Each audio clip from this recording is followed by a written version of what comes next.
Patuloy ang paglilikas sa mga residente sa Lawag City at Tuguegarao, partikular sa mga lugar na malapit sa mga ilog na pinangangambang umapaw dahil sa ulang dala ng Bagyong Christine.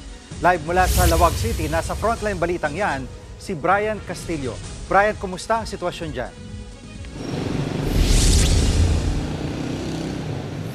Jiggy, malayo sa inaasahang sitwasyon at lagay ng panahon yung aming naranasan ngayong araw dito sa Ilocos Norte. Gayunpaman, maraming pamilya pa rin yung kinailangang ilikas dahil sa banta ng Bagyong Christine.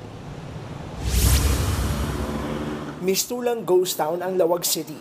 Walang tao sa kalye at sarado ang karamihan ng mga establishmento. Pati palengke, walang mamimili.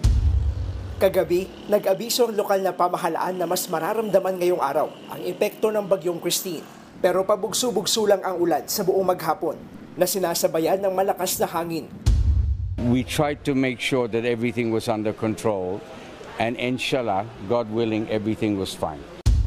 Pero sa ilang coastal area sa Lawag, mas kita ang nakaambang panganib. Pinangangambahan ang posibleng pagtaas ng tubig ng Padsan River.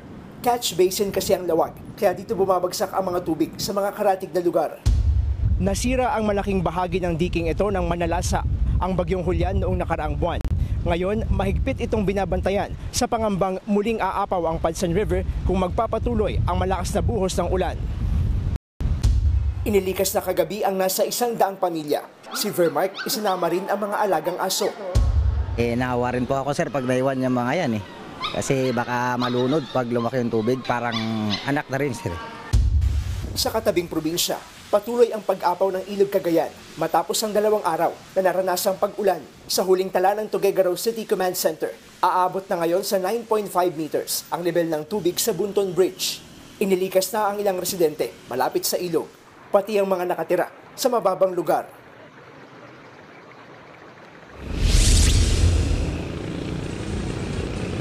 Jiggy, bagamat sa ngayon ay maayos pa yung sitwasyon dito sa Ilocos Norte kung ikukumpara doon sa ibang mga apektadong lugar, hindi pa raw dapat maging kampante ang publiko dahil posibleng magkaroon pa ng epekto ang bagyo habang hindi pa tuloy nakakalabas sa bansa. Jiggy? Maraming salamat, Brian Castillo, at ingat kayo dyan. Mga kapatid, Jiggy Manikad po, iba na ang may alam at may pakialam sa panahon ngayon. Para sa konkreto, kumpleto at komprehensibong balitaan sa Frontline, mag-follow at mag-subscribe sa social media pages ng News 5.